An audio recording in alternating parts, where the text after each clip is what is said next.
కదా. నేను మా వాడు ఫెయిల్ అయ్యాడంటే సార్ అందరు చెప్పినట్టే చెప్పామంటారు.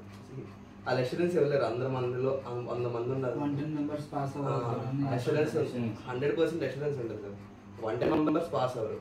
ఏదో 10 మంది పాస్ అయితే 10 మంది గురించి చెప్పుకుంటారు కానీ మిగిలిన గురించి చెప్పరు కదా. క్రికెట్ టీంలో మామూలుగా ఫస్ట్ అంతా బాగుడే కాదు, తర్వాత అంతా స్లో ఉంటుంది. ఆ పర్సనల్ లెవెల్ అంటే ఫౌండేషన్నే కాదు, ఇంటర్కి వచ్చిన అంటే మీకు పర్సనల్ లెవెల్ గైడెన్స్ ఎప్పుడైనా కావాలి. ఏంటంటే నార్మల్గా చదవటం వేరు, సబ్జెక్ట్ మ్యాటర్ ఎంత చెప్పినా మనకేమైనా ప్రాబ్లం వస్తుంది అనుకో, కాలేజ్లో సార్కి వెళ్ళి చెప్పలేం కదా. అది మనం సాల్వ్ చేసుకోలేము అది మనం, ఎందుకంటే మనకన్నా పెద్ద ప్రాబ్లమ్ ఏం చేస్తాం, దానికోసం టైం వేస్ట్ అయిపోతూ ఉంటుంది తెలియకుండా. ఎక్కడ తప్పిపోతుంది ఏంటి అనేది తెలియదు.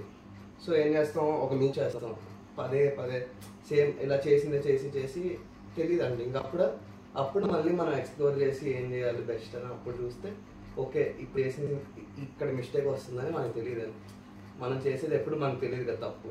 సో బయట ఒకళ్ళు వచ్చి ఇది తప్పు అది కరెక్ట్ అని చెప్తే ఓకే అప్పుడు రెక్టిఫై చేసుకుంటే అప్పుడు ముందుకు వెళ్తాం.